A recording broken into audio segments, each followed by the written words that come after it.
অস্ট্রেলিয়ার বিপক্ষে ওয়ানডে সিরিজে বিরাট কোহলির ব্যাটে যেন খরা নেমেছে।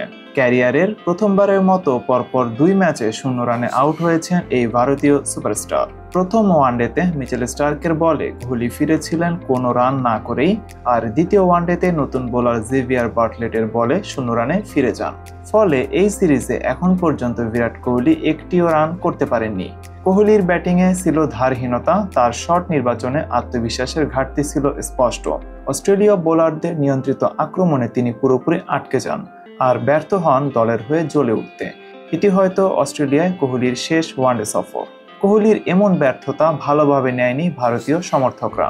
সামাজিক যোগাযোগ মাধ্যমে তাকে তিরস্কার করেছেন অনেকেই। কেউ কেউ তার পারফরমেন্স নিয়েও হতাশা প্রকাশ করেছেন, কেউ আবার অবসর নেওয়ার পরামর্শ দিয়েছেন। একজন ভক্ত লিখেছেন, সত্যি বলতে বিরাট কোহলি যথেষ্ট সুযোগ আর সহানুভূতি পেয়েছে। ফর্ম হারানো আলাদা বিষয়, কিন্তু সবকিছু হালকাভাবে নেওয়া অন্য ব্যাপার। এখন সে নিজের নামটাই নষ্ট করছে।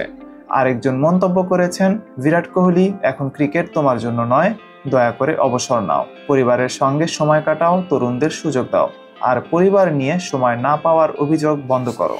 আরও একজন লিখেছেন, বিরাট কোহলির পতনের একমাত্র দায়ী বিরাট কোহলি নিজেই। টি-20 ও টেস্ট ক্রিকেট থেকে বিরাট কোহলি আগেই অবসর নিয়েছিলেন। অস্ট্রেলিয়া সফরের আগে শেষ ম্যাচ খেলেছিলেন চলতি বছরের 3 জুন আইপিএল এর ফাইনাল। এরপর দীর্ঘ বিরতিতে ছিলেন কোহলি। প্রধান নির্বাচক অজিত আগারকার এর আগেই কোহলি ও রোহিত শর্মার ম্যাচ ফিটনেস নিয়ে উদ্বেগ প্রকাশ করেছিলেন। এমনকি অজিত আগারকার বিরাট কোহলি ও রোহিত শর্মাকে বিজয় হাজারে ট্রফিতে খেলতে বলেছিলেন ভবিষ্যৎ ওয়ানডে নির্বাচনের প্রস্তুতি হিসেবে। এখন কোহলি পরপর 2 ম্যাচে ব্যর্থ হওয়ায় সেই সমালোচনা আরও জোরালো হচ্ছে। অনেকেই মনে করছেন, বিদেশের মাটিতে বিরাট কোহলির জন্য এটি হয়তো ভারতের হয়ে সর্বশেষ ওয়ানডে সিরিজ।